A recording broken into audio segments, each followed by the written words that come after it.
অনেকেই আছি কাঁঠাল খেতে পছন্দ না করলেও কিন্তু কাঁঠালের বিচি খেতে বেশ পছন্দ করি। আর এই কাঁঠালের বিচি রোদ, বালু ও ছাই ছাড়া দীর্ঘদিন কিভাবে সংরক্ষণ করে খেতে পারবেন তার একটা সহজ পদ্ধতি আজকে আপনাদের সাথে শেয়ার করব। আশা করছি পুরো ভিডিওটা জুড়ে থাকবেন, আপনাদের কাছে বেশ ভালো লাগবে, সেই সাথে আপনাদের বেশ উপকারও আসবে। চলুন তাহলে ভিডিওটা শুরু থেকে শুরু করি।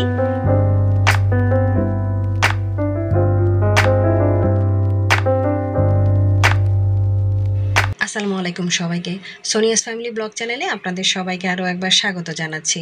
সকালে নাস্তায় আমরা কাঁঠাল খেয়েছিলাম, আর সেই কাঁঠালের বিচিগুলো আমি ঠিক এভাবেই রেখে দিয়েছি সামান্য পরিমাণে একটু পানি দিয়ে। কারণ কাঁঠালের বিচির গায়ে এই যে আঁশগুলো লেগে আছে, এগুলো যদি পানি দিয়ে ভিজিয়ে না রাখি তাহলে কিন্তু ধোয়ার সময় এগুলো উঠবে না। আর শুকনো অবস্থায় রেখে দিলে এগুলোর গায়ে আঁশগুলো লেগে থাকবে, আর সেই অবস্থায় সংরক্ষণ করলে কাঁঠালের বিচিগুলো নষ্ট হয়ে যাবে। তো এখন কাঁঠালের বিচিগুলোকে আমি পানি দিয়ে খুব ভালোভাবে কষলে কষলে ধুয়ে নিচ্ছি। আর এই কাজগুলো একটু সময় নিয়ে করতে হবে। দেখতেই পাচ্ছেন আমি হাত দিয়ে খুব ভালোভাবে এভাবে কষলে কষলে আর কাঁঠালের বিচির গায়ে যে আঁশগুলো লেগে আছে সেগুলোকে খুব ভালোভাবে তুলে নিচ্ছি। তো এভাবে হাত দিয়ে খুব সুন্দরভাবে এগুলোকে পরিষ্কার করে নিতে হবে। আপনারা যদি চান বিচিগুলোকে এভাবে পরিষ্কার না করে অন্যভাবে পরিষ্কার করতে, তাহলে প্লাস্টিকের ছিদ্রযুক্ত যে ঝাঁঝরিগুলো আছে তার মধ্যে বিচিগুলো রেখেও কিন্তু আপনারা পরিষ্কার করে নিতে পারেন। তবে আমার কাছে এই পদ্ধতিতে পরিষ্কার করলে মনে হয় খুব একটা বেশি পরিষ্কার করতে হয় না। আমি কিন্তু অফ ক্যামেরায় আর একবার বিচিগুলোকে পরিষ্কার করে নিয়েছি।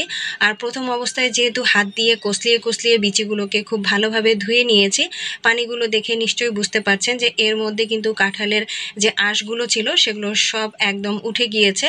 আর অফ ক্যামেরায় কিন্তু আমি বিচিগুলোকে আরও একবার ভালোভাবে ধুয়ে নিয়েছি। দেখুন বিচিগুলো কতটা পরিষ্কার হয়েছে আর পানিগুলো কতটা একদম পরিষ্কার পরিচ্ছন্ন হয়েছে। আমি পানিগুলো রেখে দিয়েছি শুধুমাত্র আপনাদেরকে দেখানোর জন্য।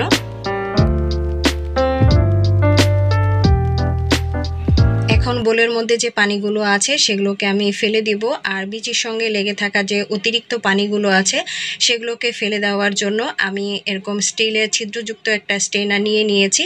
আপনাদের কাছে যে কোনো ধরনের ছিদ্রযুক্ত স্ট্রেনার হলেই হবে। তো পানিটা যেন খুব সুন্দরভাবে শুকিয়ে যায় তার জন্য নিচে একটা বাটি দিয়ে দিয়েছি। আর এখন দেখুন কিভাবে পানিগুলো পড়ছে, এর মধ্যেও কিন্তু এখনও অনেক পানি রয়েছে। তো এভাবে দিয়ে রাখলে পানিগুলো খুব সুন্দরভাবে ঝরে যাবে।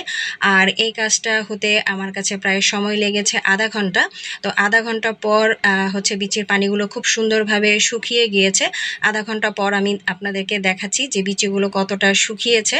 দেখতেই পাচ্ছেন যে বিচিগুলো একদম উপরের অংশগুলো সাদা হয়ে গিয়েছে, আর হালকা হালকা একটু ভেজা রয়েছে, আর নিচ থেকে কিন্তু পানি পড়া একদম বন্ধ হয়ে গিয়েছে।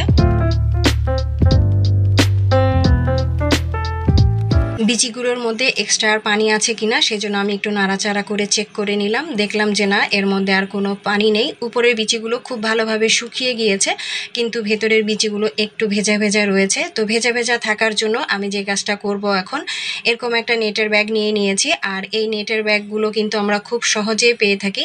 বাজার থেকে যখন আমরা ফল কিনে নিয়ে আসি তখন কিন্তু এই নেটের ব্যাগগুলো দিয়ে থাকে। তো কম বেশি সবার বাসায় কিন্তু এই নেটের ব্যাগগুলো রয়েছে। তো এখন আমি বিচিগুলো এই নেটের ব্যাগের মধ্যে দিয়ে দিয়েছি, আর এর ভেতরে কিন্তু রোদ এবং বাতাস খুব সহজেই প্রবেশ করে থাকে। দেখুন নেটের ব্যাগটা কিন্তু অনেক বড় বড় ছিদ্রযুক্ত, তাই এর ভিতরে খুব সহজেই আলো বাতাস প্রবেশ করতে পারে। তো আমি ভেজা বিচিগুলো নেটের ব্যাগের মধ্যে দিয়ে এখন যে কাজটা করব, এটা আমার রান্নাঘরের জানালা। আর বাহিরে দেখে নিশ্চয়ই বুঝতে পারছেন যে খুব সুন্দর রোদ উঠেছে। অপোজিটে কিন্তু মেঘ কালো হয়ে এসেছিল, আর একটু পরেই বৃষ্টিও হয়ে গিয়েছে। তো এখন যেহেতু বর্ষাকাল, তাই কখনো রোদ থাকে আবার কখনো বৃষ্টি হয়। এমনটা অবস্থায় কোনো কিছু ছাদে অথবা বেলকনিতে শুকানো অনেক বেশি কষ্টকর। কখন বৃষ্টি এসে আবার ভিজে যায় আর সেই জিনিসটা নষ্ট হয়ে যায়। সেই জন্য আমি যে কাজটা করেছি, নেটের ব্যাগটাকে এইভাবে রান্নাঘরের জানালার উপরে যে গ্রিলটা রয়েছে তার মাঝামাঝিতে আমি হচ্ছে এটাকে বেঁধে দিয়েছি।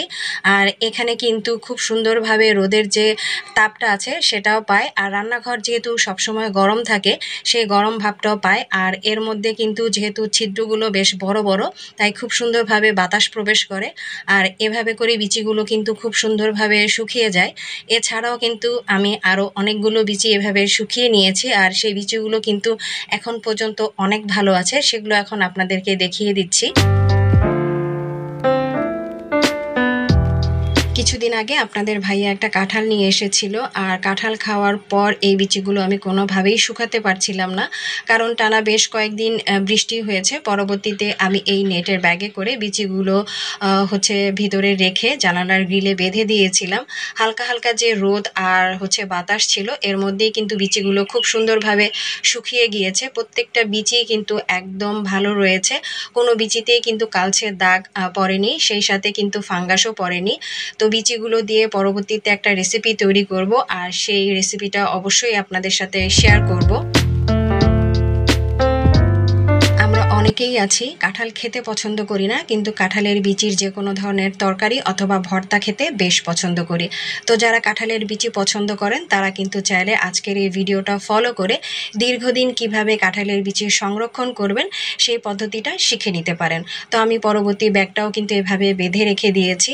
আর হ্যাঁ, অবশ্যই খেয়াল রাখতে হবে বিচির গায়ে যেন কোনোভাবেই পানি না লাগে। যদি বৃষ্টি আসে তাহলে ব্যাগগুলো খুলে সাইডে রেখে দিবেন।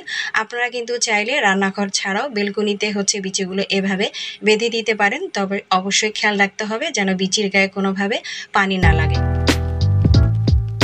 দেখলেন তো কত সহজে কাঁঠালের বিচি সংরক্ষণ করা যায় কোনো রোদ, বালু এবং ছাই ছাড়াই।